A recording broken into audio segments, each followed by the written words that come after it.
성령적 섬김입니다. 지난 시간에 우리가 육신적으로, 이거는 누구나 시작할 때에 몸으로 한다는 얘기입니다. 어쩔 수 없이 거쳐야 되는 과정입니다. 저게 나쁘고 잘못됐다는 게 아닙니다. 근데 그 다음을 알려주지 않는다는 게 문제죠. 육신적 섬김에서 대표적인 게 하나님을 대적하고 하나님과 원수되는 사이라는 얘기예요. 그리고 그 열매는 사망의 열매라고 성경에 나와 있습니다. 왜 그렇습니까? 내 자아로 섬기기 때문에. 겉모습은 섬기는 것 같지만 실질적으로는 자기 만족을 위해서 섬긴다는 얘기입니다. 이게 왜 이런 문제가 생기냐? 제가 여러 차례 얘기합니다. 구원받고 칭의 교육은 받습니다. 너가 의롭다고. 그러고 나서는 바로 의무감으로 또 겉면하고 압박 줘가지고 그 중에 살살 교회 공동체에서 빠져나가는 사람은 손은 못 대지만요. 그래도 뭔가 하려고 그러는 사람들은요. 적극적으로 우리 그 말이 맞는지 모르겠네요. 포섭이라고 그러죠. 그래가지고 공동체 안으로 끌어들이려고 그래가지고 뭔가 임무를 맡기는 거예요. 그게 교회의 현실입니다. 근데 그래서 성장하는 사람도 있겠지만 실패하는 사람이 대부분이라고 생각합니다. 왜 그렇습니까? 하나님이 2단계, 3단계도 있거든요. 이건 시작이에요. 누구나 출발이에요. 이거를 가르쳐줘야 된다는 얘기. 이거 왜 이런 얘기를 제가 자꾸 하냐면요. 복음에 관해서 가장 논리적으로 쓴 책이 로마서입니다. 아시죠? 이건 나무랄 데가 없어요. 어떤 학자든지요. 로마서는 체계적으로, 논리적으로, 교리적으로 완벽하게 흘러내려갔다. 근데 대충요 1장서부터 5장까지 무슨 얘기합니까? 칭의 얘기합니다. 그리고 6장, 7장이 뭐예요? 성화 얘기하는 거예요. 그리고 8장에서 승리의 함성이 나옵니다. 12장에 섬기는 게 나와요. 보세요. 칭의 가르쳐주고 섬김으로 가면 안 된다는 얘기입니다. 칭의 다음에 6, 7장. 근데 이게 거의 다 걸러갑니다. 이게 연합장이라고 그러죠? 여김에 나오죠? 성화죠? 성화는 섬김에 관련된 거예요. 내가 성장하면서 하나님을 위해서, 공동체를 위해서, 지체를 위해서 뭔가 해야 된다는 그 바탕을 깔고서 8장에 승리가 나오는 겁니다. 그리고 12장에서 성기라는 얘기가 이제 쭉 12장부터 16장까지 나오는 거거든요. 이 순서를 따라가야 되는데 여기서 스톱해버리고 칭의 공부해서 스톱하다 보니까는 제가 겪은 일이고요. 대부분 이렇게 합니다.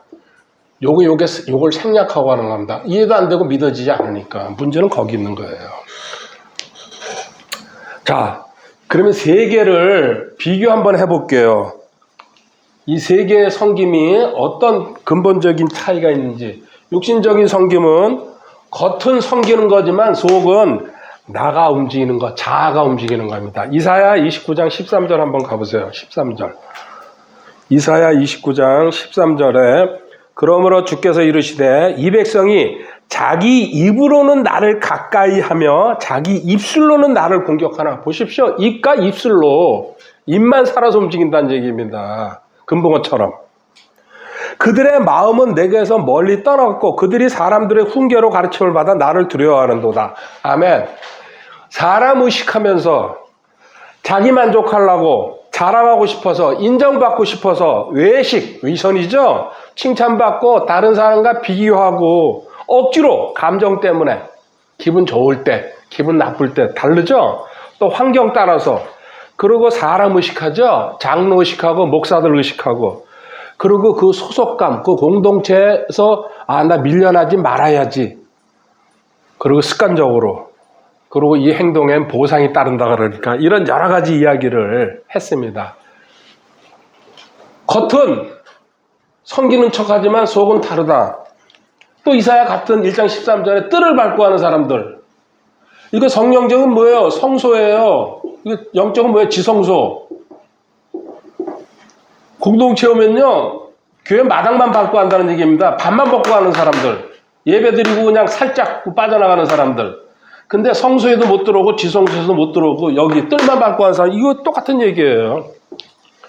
그런데 섬김이 육신적인 섬김이 있어야 됩니다. 고린도전서 12장 28절 가보세요. 성경에 나와 있어요. 그렇게 하라고. 고린도전서 12장 28절에 하나님께서 교회 안에 몇을 세우셨는데, 첫째는 사도들이요, 지금은 없어졌습니다. 초대교회 시대죠. 둘째는 대언자들이요, 예언자들이죠. 셋째는 교사들이요, 성경 가르치는 사람들. 그 다음은 기적들이요, 그 다음은 병 고치는 선물들과 여기 돕는 것들, 돕는 사람이 있어야 된다. helps, H-E-L-P-S, helps. 분명히 돕는 자들이 있다는 얘기입니다. 이 돕는 자들이 뭐예요? 교회에서요, 식사 준비하고, 청소도 하고, 교사로도 봉직하고, 또 재정 관리하는 사람들, 그리고 찬양대, 공동체가 이루어져 가기 위해서, 지금 뭐 참 세상이 변해서 용역 주고 돈 안 주면 안 한다 그러더라고요. 어떤 일들인지 대부분 세상이 변했습니다. 근데 얼마 전까지만 해도 전부 다 몸으로 봉사하는 일입니다. 반드시 공동체 안에 필요합니다.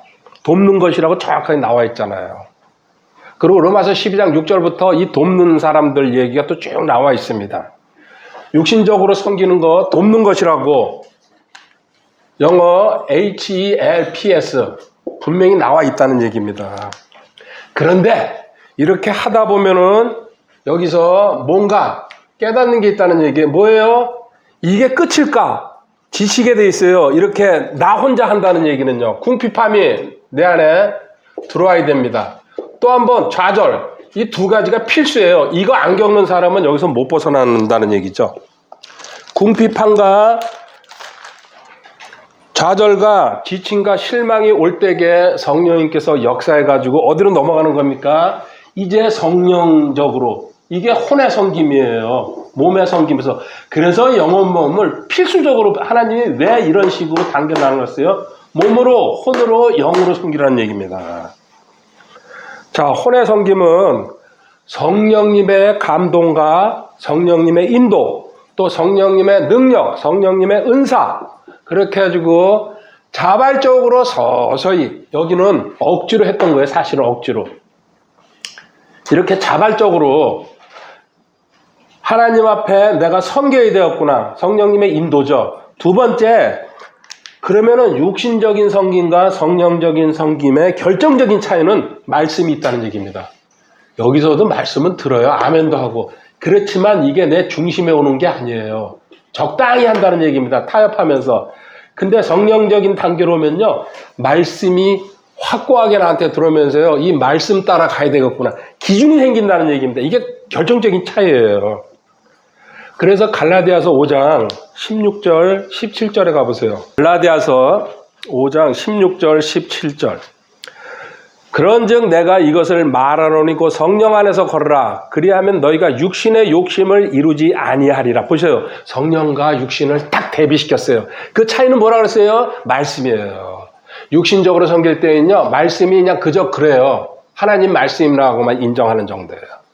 근데 성령적 섬김으로 다가오면요, 말씀이 중심이 돼버립니다. 기초가 되고 반석이 되기 시작하는 거죠. 17절에 육신은 성령을 대적하여 욕심을 부리고 성령은 육신을 대적하는, 이 둘이 서로 반대가 되므로 너희가 원하는 것들을 너희가 능히 하지 못하느니라. 아멘.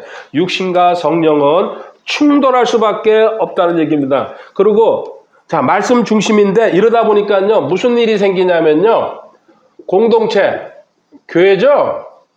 그리고 하나님의 뜻과 부닥칩니다. 여기서 갈등이 생깁니다. 왜 이런 일이 일어나냐면요, 공동체에서는요, 이 사람만큼 말씀에 대한 확신이 없어요. 기준도. 이게 아이러니입니다. 근데 하나님은 하나님의 백성들을 성장시킬 필요가 있는 사람들은요, 이렇게 해가지고 하나님의 뜻은 어디 있어요? 말씀에 있어요. 딴 데 없어요. 충돌할 수밖에 없어요. 공동체에서는 엉뚱을 시켜요. 섬기는데. 근데 이 말씀 기준이 있는 사람은 그거를 안 하려고 그런다는 얘기입니다. 이때 공동체를 떠나야 될지 말아야 될지 온갖 갈등이 다 일어나죠. 여기서 이제 우리가 원하는 뭐예요? 하나님이 빙이라는 존재에 대한 거를, 이 말씀을 붙잡았기 때문에 이런 갈등 속에서도 하나님을 더 확실히 붙잡을 때 너의 존재에 대해서 가르쳐주기 시작한다는 얘기입니다. 순서가 있는 거죠. 이때 혼의 변화가 시작되면서 이때부터 서서히 열매가 조금씩 열립니다. 자, 이렇게 여기 성경적으로 넘어왔어요. 이때도 결국은 여기서 결핍이 다시 생깁니다. 성령적인 섬김에 만족하지 못한, 저도 여기까지가 완벽한 건 줄 알았어요, 사실은. 이거 몰랐을 때거든요. 그런데 이게 아닌데 뭔가 2% 부족하다는 얘기죠. 마음속에서 궁핍하고 갈급함이 생기고 무언가 다른 게, 이 성령적인 섬김도 말씀이 기준이라는 걸 확고한데, 근데 여기서도 안 되는 게 있어요. 어떻게 내가 말씀을 다 알고 그 말씀을 다 소화해가지고 그 말씀이 다 나오겠습니까? 이렇게 가다 보면은 영원히 해도 이건 안 되겠구나. 마지막 단계가 하나 더 있으니까요. 그래서 여기서 결핍과 갈급증을 느끼는 사람한테는 하나님 계속 이런 식으로 유도해 가요. 이걸 안 느끼는 사람은요, 하나님이 결코 지식도 안 주고 그냥 그 상태로 머물게 합니다. 내가 바라질 않는데 하나님 뭐 하려고 그 사람한테 그걸 인도하겠습니까? 그리고 결정적으로 또 하나는요, 여기서 이제 이렇게 성령적으로 할 때에 지금까지는 밖에서 자원을 끌어다 썼어요. 밖에서, 세상에서 자기 능력으로. 이거 육신적인 섬김이죠. 근데 이제 안으로 집중하기 시작한대요. 안에 누가 계십니까? 내 안에 내주하시는 성령님이 계신다는 얘기입니다. 그리고 이 성령적 섬김에서도 다음 단계로 넘어갈 때에 어떤 일이 일어납니까? 정리하면요, 성령적 섬김에 오면요, 말씀에 대한 기반이 확고해집니다. 이게 핵심이니까요. 그 다음에 하나님이 결핍함을 또 줍니다. 그거 가지고 안 되지? 우리는 성령이 끝인 줄 알았어요. 지금 성령 시대예요.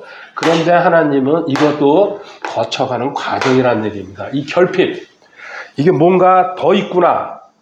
그리고 여기서 마지막으로 하나님이 다시 무너지게 합니다. 실패를 줍니다. 하나님의 성장 방법은요, 모든 게 다 그렇습니다. 어떤 정도 가게 하다가요, 그 다음으로 가게 하기 위해서는요, 실패해져요. 실망하게 해요. 내가 쭉 돈을 벌면요, 그 사람은 가능성이 저는 크지 않다고 봐요. 중간에 가서 실패를 해야지 그걸 딛고 일어서가지고 그래가지고 성장해가지고 대기업이 되고 뭐 CEO가 되는 거지, 한 번에 뭐 금수저 물고서 쭉 태어났다가 글쎄요, 그 사람이 안전하게 갈 수 있을까요? 그런 식으로 하나님은 어떤 상황에서도 육신적인 섬김에서도 실패, 좌절 주고, 그 다음에 성령적인 섬김이 마지막인 줄 알았더니 말씀을 가르쳐 주시고 나서는 다시 결핍 상황과 무너짐, 이 무너진 다음에 세우는 겁니다. 다시 일로 이제 이끌어가기 위해서. 그래서 내가 그리스도인은 무너질 때에, 실패하고 좌절할 때에, 앞이 안 보일 때에 다시 하나님이 길을 여신다는 얘기입니다. 이게 있기 때문에 우리 일반 사람이랑 다른 거예요. 일반 사람들은 거기서요, 주저앉아 버리거나 뭐 엉망진창이 돼버리죠. 그냥 자기 멋대로 가버리고. 근데 하나님은 내 안에 영원한 생명이 살아계시기 때문에 그때 다시 손 내민다는 얘기예요. 반전이 일어나는 기회예요. 그게 반전. 그래서 하나님의 백성은 세상 사람과 다른 방식으로 살아야 된다는 거. 이제 마지막으로 영적 섬김 거쳤어요.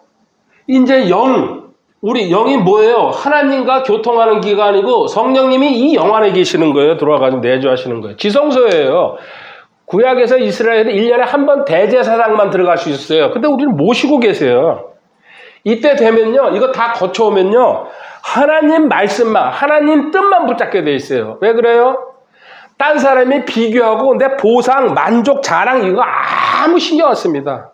그건 밖에서 할 일이고, 나는 오직 하나님만 따라가겠다. 그것 때문에 하나님이 이 단계를 두고서 훈련시키는 거예요. 모든 걸 다 내려놓고 나를 비방하든지 억압하든지 뭐 조롱하든지 강정도 안 일어납니다. 너는 떠들어라. 나는 내 길 간다. 이 내 길이 뭐예요? 하나님의 길이에요. 여기서 나오는 결정적인 게 두 가지 뭡니까? 영어죠? NIBC. 그 다음에 YCDN. NIBC가 뭡니까? Not I but Christ. 갈라디아서 2장 20절이죠? 내가 아니요. 먼저 내가 아니요. 자아부인 되는 거예요. 육신적으로. 그 다음에 그리스도. 말씀으로 준비됐거든요. 그러니까 하나님 말씀. 그 다음에 YCDN. You can do nothing. 나 없이는 너는 아무것도 할 수 없다. 요한복음 15장 5절. 이게 딱 두 개가 나한테 딱 박혀버리는 거예요. 그러니까 주변의 상황, 일어나는 일에 대해서는 눈 하나 깜짝 안 합니다. 이 단계 오면은. 하나님과 나가 하나가 됐기 때문에 모든 일을 누가 하시는 겁니까? 예수님이 앞장서서 나가서 한다는 얘기입니다. 나는 가만히 따라가기만 하면 되는 거예요. 이게 최고 단계죠. 여기 올라가시기 바랍니다. 저도 성령적 섬김 단계까지만 알다가 여기 말면서 2014년도에 이게 있다는 걸 알았습니다. 꿈의 단계입니다. 근데 갈 수 있습니다. 하나님이 써놨기 때문에. 그래서 이번 파트에서는 육과 성령의 대결에 대해서요. 요 핵심 얘기만 하고 끝내도록 하겠습니다. 먼저 본질입니다. 여기 육에서는 본질이 뭡니까? 아담의 타락한 본성 가지고 내가 섬기는 겁니다. 근데 본인은 그걸 모르죠. 왜? 세상에서 그렇게 해왔으니까 경쟁하고 짓밟고. 그렇죠? 그러니까는 뭐 가짜 그 어떤 증명서 같은 거 만들어가지고 그 뭐라 그래? 뭐 대학 들어가 버리고 그러다 또 이제 그게 들키면은 그냥 뭐 잘못 또 저기 하고 안 들키고 하는 사람이 더 많을 겁니다. 99%가. 그렇게 살아가는 거죠. 그런데 이제 구원받고 성령님 쪽으로 넘어오면요. 육신의 단계를 넘어가면요. 하나님의 생명이 내 안에 내주하신다는 거. 성령님이죠? 그분이 본질이 되는 겁니다. 그럼 주님의 형상으로서 전진한다는 얘기입니다. 아담의 형상과 주님의 형상이 달라지죠. 동기 두 번째. 육신적으로 섬길 때에는 자기중심입니다. 아무리 자기는 하나님을 사랑하고 어쩌고저쩌고 고백하지만 그건 거치고요. 속에서는요. 계속 얘기하는 거. 칭찬받고 인정받고 싶고 다른 사람과 비교하고. 근데 아닌 척하는 거죠. 근데 하나님 그거 모르시겠어요? 하나님 누굴 본다 그랬어요? 중심을 본다 그랬어요. 사람들은 겉을 보지만은. 그거 가지고 막 칭찬하죠. 야, 저 사람 제가 얼마나 칭찬받은 줄 아세요? 교회 전체가 저를 칭찬했어요. 그리고 교회에서 이런 거 하거든요. 누군가 교회 사람들 몇백 명이서 이렇게 딱지 붙이기를 해요. 이 사람이 잘하고 뭘 훌륭하다 그러면요. 교회 앞에 판을 직접 있었던 일이에요. 거기서 제가 압도적인 일입니다. 장로도 전부 다 저리 가랍니다. 저 그때 집사였었어요. 저한테 딱지 다 붙이는 거예요. 왜 매일 찬송 부르고 떠들고 웃고 다니고 그냥 이러니까요. 육신적으로 아주 대왕이었죠, 제가.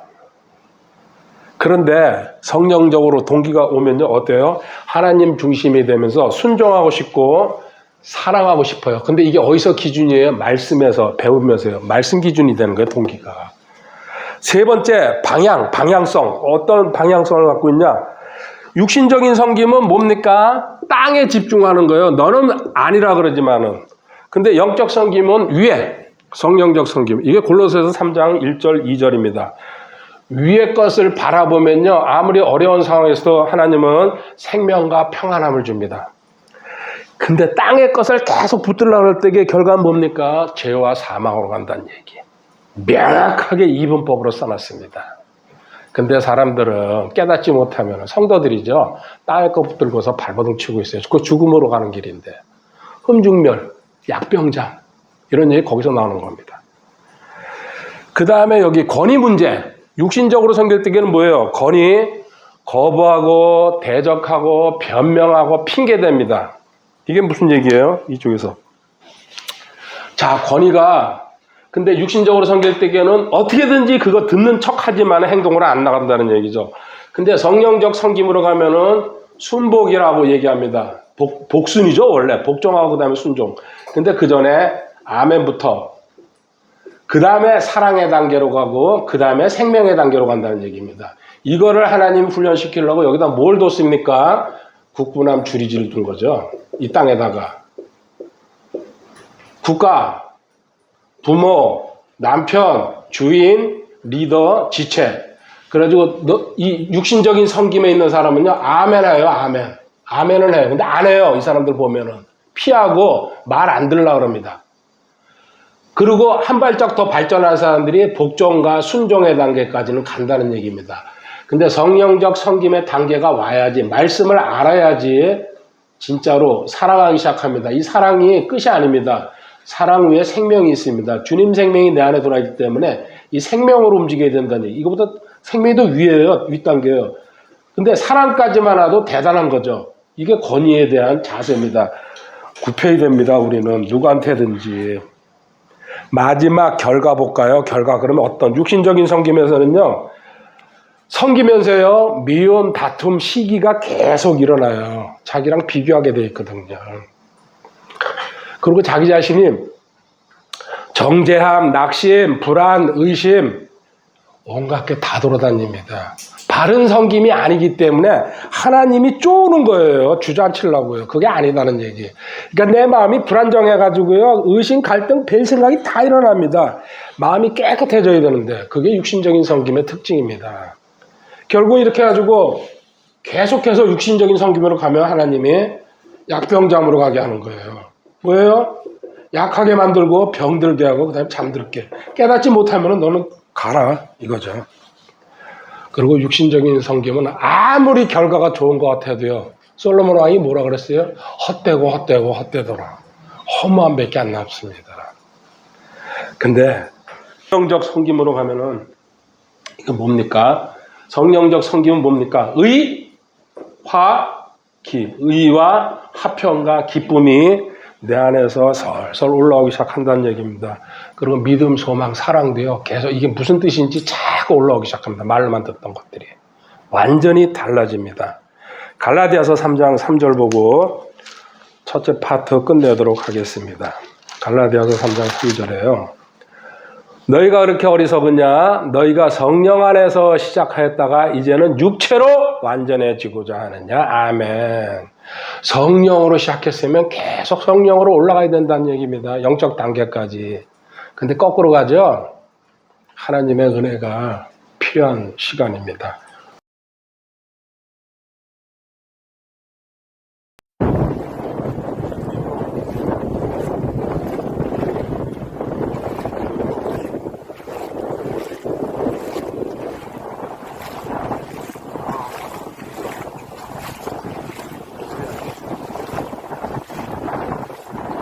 파트 2로 넘어왔습니다. 성령적 섬김에 대해서 두 가지를 알아볼 건데요. 그 전에 제가 하나만 또 얘기를 하고 갈게요. 활터 얘기를. 이게 너무 지금 하는 일이랑 지금 우리 배우는 거랑 너무 닮아 있어요. 자, 활터에 갑니다. 국궁을 얘기하고 있습니다. 거리는 145m고 관역판은 대략 크기가 우위로 2.48인가 그렇고요. 옆으로 196. 사람 키보다 좀 높고 이렇게 관역은 규격이 돼 있죠. 그런 상태에서 한번 보세요. 몸이 있어야 돼요. 평소에 활에 쓰는 근육을 전혀 안 쓰고 있다가 몸을 만드는데 저도 오랜 시간이 걸렸습니다. 새벽에 2달 동안 새벽에 나가서 꼭 또 새벽에 해 뜨기 전에 나가서 몸을 만들었어요. 그러면서도 이제 정석대로 쏘냐 자기 폼으로 쏘냐 온갖 일이 이제 다 일어났습니다. 이게 육신적으로 섬긴다는 제가 하면서 깨달았습니다. 내 몸을 활에 맞게 가기 위해서 방법을 막 동원하는 거죠. 별걸 다 했습니다. 그러다가 어느 정도 몸이 된 다음에 이제 오전반이나 오후반으로 내려왔어요. 활과 화살이 무슨 역할입니까? 이게 우리가 배우는 성령님이라는 얘기입니다. 활과 화살을 내가 다뤄야 되는데 활도 파운드가 다 다르고 화살도 기럭지가 다르고 무게가 다릅니다.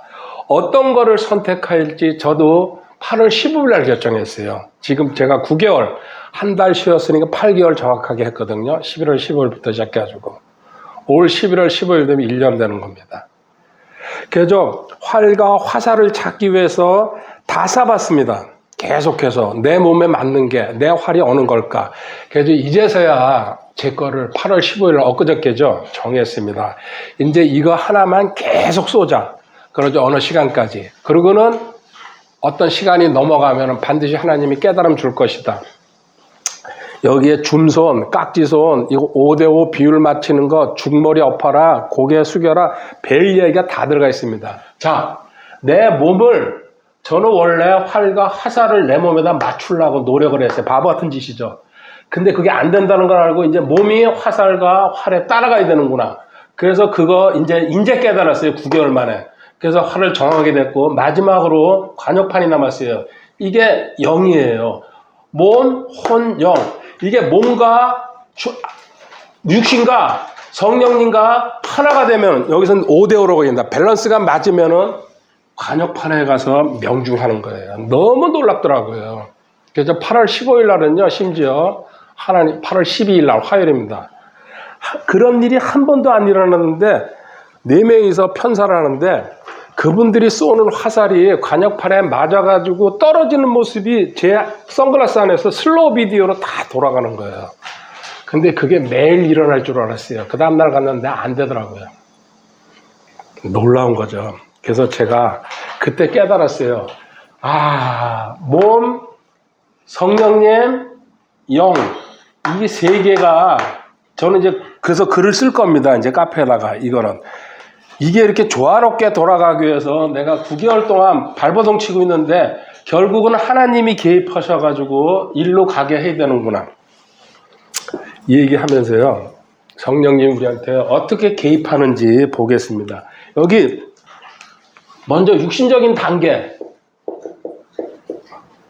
이거 벗어날 때 성령님 단계로 올 때에 제가 결정적인 얘기했죠. 궁핍함이 있어야 되고 이게 아닌데 그 다음에 본인이 좌절이 있어야 돼요.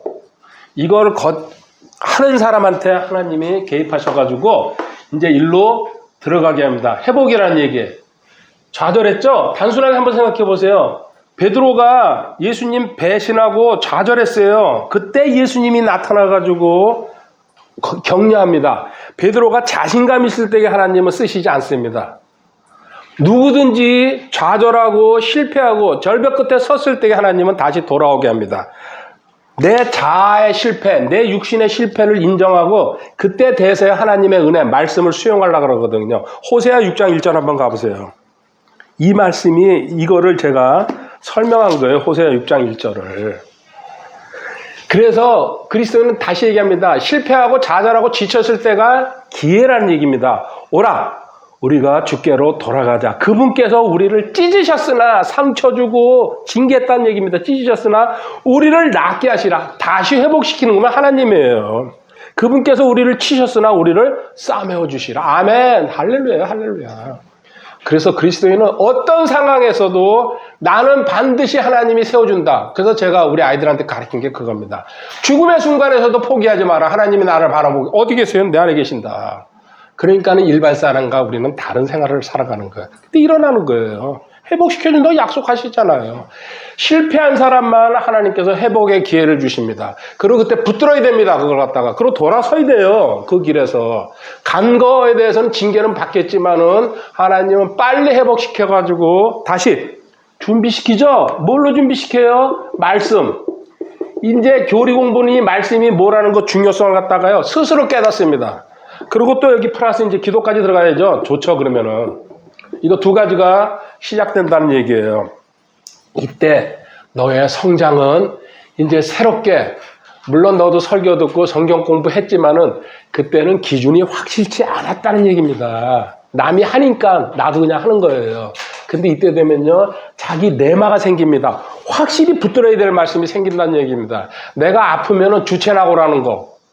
또 각자가 내마 붙들어야 된다는 얘기입니다. 그 말씀 하나가 나를 살리니까는. 붙들고서는요, 그거를 계속 쳐다보고, 외우고, 제가 루틴으로 정해져 있거든요. 세면장에 들어갔다 나오면요, 반드시 밖에 나가서 신발을 신으면서 반드시 유리창을 쳐다봅니다. 18년, 20년을 지금 쳐다보는 말씀이에요. 시편 71편 18절. 20년 동안. 잠시 거기 뭘 하나 놓고 나와서 다시 나오면서 그걸 쳐다보고 나옵니다. 읽고 나옵니다. 아멘하고 나옵니다. 집념이 있어야 돼요. 그 말씀이 저한테 살아서 움직이기를 하나님 기대하고 기다립니다. 아멘이죠? 이 말씀으로 준비시킨다는 얘기요. 디모데 전후서가 그 얘기예요. 바울이 계속해서 교리 강조하면서요. 너 말씀 가르치라는 얘기예요. 그 다음에 하나님께서 이제 회복시키고 준비시킨 다음에 하나님께서 마음의 감동을 줍니다. 이 마음의 감동이라는 얘기는요, 성령님이 인도하시고 음성도 들리시고 환상도 보인다는 얘기입니다. 이때부터 하나님이 직접적으로 개입하시는데 나의 반응을 이제 또 경험을 떠보는 거죠. 아나니아입니다. 아나니아. 요거 여기 이쪽에서 나오기 때문에 그때 가서 얘기하고요. 아나니아, 그리고 또 바나바도 여기 해당되죠. 그 다음에 이제 감동 주고 성령님과 이렇게 교제가 될 때에 어떤 지역으로 보낸다는 얘기입니다. 구체적으로 내가 그걸 훈련받고 사역할 수 있는 장소로. 제가 그래서 자꾸 이 활터 얘기를 하는 거예요. 보냄받았어요. 무슨 일을 할지는 모르지만요. 이 9개월이라는 과정이 너무 제가 지금까지 살아온 거랑 하나님과 성령님과 마지막 영적 단계로 올라간 걸 갖다가 그대로 보여주고 있어요. 제가 거기서 훈련한 걸 갖다가. 그러면서 이제야 글 쓸 때가 됐구나. 저도 9개월 동안은 할까 말까 그러다가요. 이제 결정했습니다. 그리고 보냄받았을 때에 그 장소에 가면요. 나와 같이 갈 파트너를 만난다든지 내가 거기서 해야 될 대상을 만난다는 얘기입니다. 이 보냄받았다는 거 성경에 어떤 예를 들냐면요. 사도행전 8장에 빌립이 사마리아로 보냄받습니다. 그리고 사마리아 가서 기적을 많이 일으키죠. 그 다음에 또 거기서 어디로 갑니까? 에티오피아 4시간 마차 타고 가는데 거기 다시 성령님이 글로 보내가지고 그 사람 침례받고 구원받게 해줍니다. 이런 식으로 하나님이 구체적인 장소로 보낸다는 얘기입니다. 그래서 자기가 현재 맡거나 일하고 있는 장소가 하나님께서 보낸 장소인지 아닌지 먼저 분별을 해야 된다는 얘기입니다. 저는 100%예요. 알았어요. 그 장소에서 뭘 하실지는 모르지만은. 그리고 제가 과정 전체가 하나님이 개입하신다는 걸 갖다가 아까 얘기했잖아요. 내 선글라스 안에서요. 슬로우 비디오로 돌아가더라고요. 있을 수가 없는 일이에요. 누가 찍어가지고 제 눈에다가 집어넣어가지고 이렇게 돌리는 거라는 얘기입니다. 근데 주매대기 때니 그 사람들도 벙한 거죠. 근데 그게 그 다음날도 될 줄 알았더니 안 되더라고요. 그래서 제가 크게 깨달았습니다. 특별한 시간에 특별하게 한번 보여주셨구나. 그 다음에 훈련하는 겁니다. 시험과 핍박을 계속 주면서 그 훈련장에서 그때 너는 신실함을 유지할 건지 인내함을 유지할 것인지 어떤 식으로 너가 거기서 대응할 건지 하나님이 유심히 보는 겁니다. 유심히. 그때 성령의 열매가 나타납니다. 다시 한번 제가 정리할게요. 성령님이 개입하시는 성령적 섬김으로 가려면은 육신적 섬김에서 결핍과 궁핍함과 좌절과 실패, 지치는 게 드러나야 됩니다. 그때 하나님 이게 아니지 않습니까? 뭔가 있죠? 제 앞에. 이거를 그래서 지금 이 단계를 안 갔더라도 저는 가리키는 겁니다. 이 다음에 성도라 그러면은요, 하나님이 선택한 사람은 이 길을 갈 거니까 지금 들어두면은 그때 이게 왔을 때게 저는 이게 없었어요. 그러다 보니까 육신적으로 10년, 15년을 한 거예요. 그러니까 2014년도에 성령적으로 한다는 걸 깨달게 된 거고. 솔직히 제가 돌아보니까요, 감사하지만요, 비참하구나 생각이 들었어요. 들었어야 되는데. 그리고 회복시키는 단계가 첫 번째. 하나님이 여기서 육신적인 섬김에서 사망과 그 죄로 뭉쳐져 있고 자아로 뭉쳐져 있다는 거를 두들겨가지고 그 사람 지치게 만들었거든요. 회복시킨 다음에 준비시킵니다. 어떤 방식이든지 하나님은 말씀을 기준으로 갈 수 있게. 이거는 흔들리지 않거든요. 알게 되면요. 근데 세상 기준은요. 왔다 갔다 해요. 상대적이에요. 정권이 바뀌면 죄인이 또 의인이 되고요. 의인이 또 죄인이 되고. 세상 그렇잖아요. 법도 그래요. 마음대로 뜯어 고칠 수 있어요. 헌법도 그렇고. 마음만 먹으면. 근데 하나님 말씀은 뜯어 고쳐져요? 안 고쳐져요? 고정돼 있어요. 그러니까 일로 고정시키려고. 그 다음에 하나님께서 성령님께서 감동 줘가지고 환상도 보여주고 또 능력도 은사 이런 걸 통해 가지고 성령님과 교통하는 방법을 갖다 가르쳐 준다는 얘기입니다. 이거는 각자 대하는 게 다 다르죠. 그 다음에 하나님은 이거 한 거를 가르쳐 주기 위해서 다시 한번 체험하게 하기 위해서 어떤 장소로 보낸다. 그게 이제 직장일 수도 있고 또 사역장일 수도 있고 뭐 외국일 수도 있고 또 가정일 수도 있고 온갖 장소로 다 보냅니다. 그리고 훈련시키는 겁니다. 이게 하나님이 우리한테 일하시는 방법입니다. 그 다음에 그러면 이렇게 성령적으로 섬길 때에 그 특징이 뭔지 한번 보겠습니다. 먼저 말씀 중심 핵심이죠. 자, 성경 볼게요. 마리아 누가복음 10장 39절 마리아입니다. 마리아 마르다의 동생이죠. 누가복음 10장 39절 주님이 초대받아서 그 집에 갔습니다. 두 자매가 섬깁니다. 그녀에게 마리아라 하는 동생이 있었는데 그녀도 예수님의 발 앞에 앉아 그분의 말씀을 들었다. 하나님 이거 원하시는 거예요. 그러니까 마르다가 짜증내면서 나 도와주게 하라고 예수님한테 소리 지르죠. 그런데 예수님이 42절에 얘기하잖아요. 다 생략하고 갑니다. 한 가지가 필요하니라. 마리아는 그 좋은 부분을 택하였으니 그것을 빼앗기지 아니하리라 하시니라. 아멘. 너는 음식 차리라고 분주하지 네 일 해라. 마리아는 가장 좋은 걸 선택했다. 하나님 말씀이 우선이라는 얘기예요. 먹는데 목에다 칼을 들었죠. 너무 신경 쓰지 말라는 얘기예요. 그건 나중에 햄버거 하나 시켜 먹으면 되고 또 금식하면 되는 거 같다가 그리고 주스 하나 마시면 되잖아요. AM 주스 알죠? 근데 여기다가 그냥 그래서 성경에 말씀에 대한 걸 갖다가 뭐로 얘기합니까? 제가 세 마디로 이해하죠? 말씀 중심이에요. 하나님은요. 자, 알지복. 알죠? 그 다음에 뭐예요? 듣지복. 알고, 알 행복이네, 알 행복. 죄송합니다. 알고 행하면 복되도다. 듣고 지키면 복되도다. 알고 행하면 복되도다. 요한복음 13장 10절. 듣고 지키는 자가 복되도다.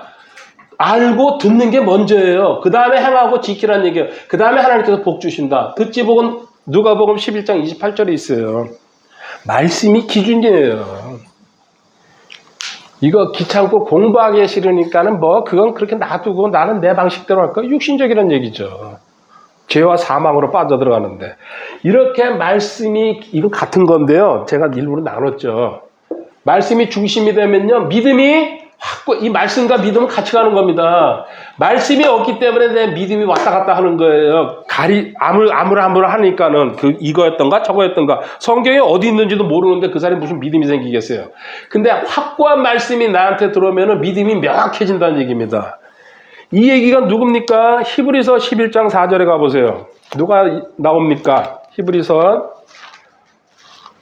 11장 4절에요. 믿음으로 아벨은 가인보다 더욱 뛰어난 희생물을 하나님께 드리고 그것으로 말미암아 자기가 의롭다는 증거를 얻었으니 하나님께서 그의 예물들에 대하여 증언하시니라. 그가 죽었으나 믿음으로 여전히 말하고 있느니라. 아멘. 창세기 4장에 형 가인한테 돌로 맞아 죽습니다. 다른 걸 드리다가 시기한 형한테. 근데 여기 믿음으로 딱 나오잖아요. 아버지 아담한테 들은 대로 그대로 그게 말씀이에요. 들은 대로 그대로 행했다는 얘기입니다. 짐승 제사를 드렸다는 얘기예요. 하나님이 원하시는 양 잡아가지고. 그러니까 믿음으로 드리고 나서 하나님한테 인정받았다는 거. 기준이 뭡니까? 앞에 말씀이 있어야지 정확한 믿음이 나온다는 얘기예요. 공부해야 돼요. 그래서요. 두 번째, 이렇게 하다 보면요. 세 번째 단계로 넘어갑니다. 내가 자원하면서 기뻐하면서 그 일을 할 수 있다는 얘기입니다. 이 말은요. 자연스럽게 스무스하게 간다는 얘기랑 똑같습니다. 사도행전 16장 14절에 가보세요. 성경에 전부 이해가 다 있습니다. 제가 다 이렇게 오픈을 못하니까 그렇죠. 시간 때문에. 사도행전 16장 14절에 유럽에서 제일 먼저 변화된 자매입니다. 루디아입니다. 아주 남자도 아니고요. 자매. 옷감장수였죠. 14절에 두아디아라시 출신의 자주색 옷감 장수로서 하나님께 경배하던 루디아라는 어떤 여자가 우리의 말을 들으며 이게 바울 일행이죠. 주께서 그녀의 마음을 여심으로 그녀가 바울이 말하는 것들에 주의를 기울이니라. 하나님이 마음을 열어줘야 된다는 거.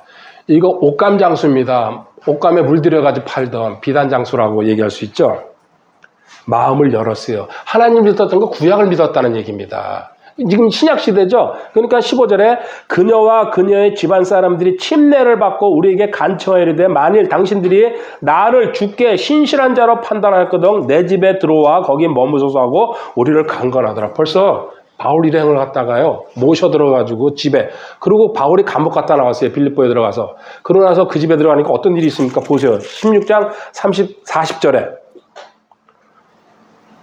16장 40절에요. 그들이 감옥에서 나와 루디아의 집에 들어가 형제들을 보고 그들을 위로한 뒤 떠나니라. 하면 벌써 교회가 성립되고 있어요. 그 집안에. 이게 하나님이 개입하셔가지고 마음 열어줘가지고 자연스럽게 흘러가면요. 사람들이 모인다는 얘기입니다. 자원하는 기쁨, 그리고 자유함 속에서, 그리고 하나님이 모든 일은 하나님이 개입하시면은 스무스하게 진행된다는 게 우리가 바로 알 수 있는 첫 번째. 아, 이건 성령님이 개입하시구나. 근데 일이 꼬이고 안 되고 막 부닥치잖아요. 갇히잖아요. 이건 아니란 얘기예요. 하나님은 그런 거 다 방해물을 없애버리시고 지나가시거든요. 내 마음 편안하게 해가지고. 그 다음에 네 번째, 은밀하고 신실하게 섬기게 됩니다. 이거는 얘가 다니엘서 6장 10절에 한번 가보세요. 다니엘서. 성령님이 개입하시면요,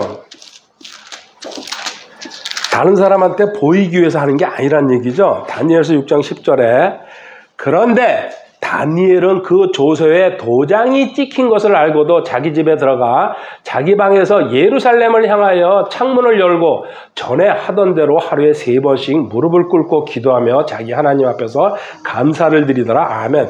이게 위에 9절까지 읽어보면요, 다니엘이 이스라엘 백성이잖아요. 포로로 끌려가가지고 그 나라에서 총리 중에서 총리가 3명인데 수석 총리예요. 남이 나라 땅에 가가지고. 근데 항상 기도하는 걸 봤어요. 그 사람들이. 그래가지고 왕한테 건의를 해가지고요, 30일 동안 다른 신에게나 다른 어떤 그 대상에다가 기도하거나 묻거나 이러면은요, 사자굴에다 집어넣는 그 명령을 내려놨어요. 근데 다니엘은 왕 다음으로 최고 지위입니다. 5 왕을 모셨어요. 타국에서. 그걸 알고서도요, 뭐예요? 창문을 열고, 이 창문이 어디 쪽에 있어요? 예루살렘을 향했다는 얘기입니다. 하루에 3번, 오전, 점심, 오후. 이게 성전에 들어가서 기도하는 방식이거든요. 구약시대 때. 무릎 꿇고 기도하는 겁니다. 너희 왕, 인간들이 떠드는 건 나 신경 안 쓴다. 내 하나님이 최고다. 그래가지고 무시해버리고. 이게 신실함이에요. 이거 쉽지 않습니다. 남이 나라 땅에서. 그리고 보든지 안 보든지 하나님 앞에서 루틴대로 기도하는 겁니다. 마태복음 6장에 나와 있죠? 기도할 때에 너 다른 사람 신경 쓰지 말고 골방에 들어가서 기도하라고. 구제할 때에 이쪽 소원이 한 거 이쪽 모르게 하라고. 근데 우린 자랑하고 싶어서 막 난리치잖아요. 금식할 때 티내고 싶고. 하나님은 아니다 이거예요. 그럼 너 그 보상 다 받은 거다 벌써. 근데 모르게 해라, 가능하면은. 그리고 티내지 말아라. 다니엘이 핵심적으로 보여주고 있잖아요. 사람이라든지 왕명이라든지 신경 쓰지, 대통령 신경 쓰지 말아라. 하나님 앞에 그냥 무릎 꿇어라. 대통령 위에 있어요. 우주의 창조자 아닙니까? 전능자 아니십니까? 그 믿음이 들어와야 된다는 얘기입니다. 마지막으로요, 성령적인 섬김의 특징은요, 자꾸 사람을 세워갑니다. 사도행전 9장 10절에 한번 가보세요. 예를 2가지만 보여드릴게요. 바울이 그리스도인들 붙잡으러 다메섹으로 올라가다가 예수님을 만납니다. 환상 속에서. 부활하신 예수님이죠. 그래가지고 장님이 된 상태로 다메섹으로 인도받아서 갑니다. 근데 그 다메섹에 아나니아라는 주님 제자가 있었어요. 9장 10절에 한번 보세요. 다마스쿠스에 아나니아라 하는 어떤 제자가 있더라. 주께서 환상 중에 그에게 이르시되 아나니아야 하시거늘 그가 이르되 보소서 주여 내가 여기 있나이다며. 그래가지고 바울 고쳐주러 가라니까요, 아나니아가 반발합니다. 그 사람은요, 우리 그리스도인들 붙잡기 위해서 지금 파견된 사람인데 그런 살인자를 저는 절대 할 수 없는데 계속 주님과 시비하는 얘기예요. 근데 결국은 17절에 보면 갑니다. 17절에 아나니아가 자기 길로 가서 그 집에 들어가 그에게 안수하며 이르되 형제 사울아, 주 곧 내가 올 때 길에서 내게 나타나신 예수님께서 나를 보내사 내가 시력을 받게 하시고 성령님으로 충만하게 하도록 하셨느니라. 아멘. 보십시오. 사명 감당합니다. 처음에는 아니라고 얘기했다가 하나님께서는 훈련받은 사람은 반드시 사람을 세우는 일에 동원하십니다.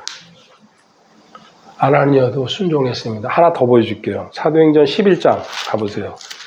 이 바울이 이렇게 해가지고요, 인정받지 못하고 고향 다소에 내려가가지고 한 10년 가까이 거기서 이제 복음 전하고 뭐 일했겠죠. 이 사람이 놀았겠습니까? 근데 중앙에서 이제 발탁하는데 누가 개입합니까? 11장 24절에. 그는 선한 사람이요 성령과 믿음이 충만한 사람이다. 많은 사람들이 죽게 되었다. 그때 바나바가 사울을 찾으러 다소로 떠나서. 근데 바나바한테 성령님이 역사한 거죠. 사울이죠. 이름 이제 바울로 변하기 전에. 26절 그를 만남에 안디옥으로 그를 데려오니라. 그들이 만 1년 동안 그 교회와 함께 모이며 많은 사람들을 가르쳤는데 제자들이 안디옥에서 처음으로 그리스도인이라 불리니라. 아멘. 이렇게 해가지고 바울 사도가요. 전도여행 떠나는 계기가 만들어집니다. 하나님은 하나님의 일을 하실 때 누구예요? 하나님의 사람을 동원해가지고 그 사람을 픽업하고 세워주고. 그러니까 여기에는 비교의식도 없어야 됩니다. 시기도 없어야 됩니다. 자기 자랑도 없어야 돼요. 자기 희생이 필요하다는 얘기입니다. 저 사람이 잘 되더라도 하나님 나라의 확장을 위해서 필요하니까는 나는 망해야 되겠다. 저 사람은 흥해야 되겠고 이런 자세로 나가야 된다는 얘기입니다. 5가지 보십시오. 성령님이 성령적 섬김으로 가실 때에 말씀 중심이라는 걸 확고해. 그래서 아직 육신적인 상태라는 얘기는요. 말씀으로 못 넘어왔다는 얘기예요. 그러니까 자기 자아로 섬기려고 발버둥 치죠. 그리고 말씀이 중심이 되면 믿음이 명확해집니다. 예 아니어서부터 해가지고요. 자유의지라든지 또 우리가 이제 배우는 것들 많은 말씀들 있잖아요. 여기 알 행복 듣지 복 이런 게 쏙 들어와 버려요. 알고 행하여야지 복되다. 듣고 지켜야지 복되다. 성경에 나와 있는 말씀이잖아요.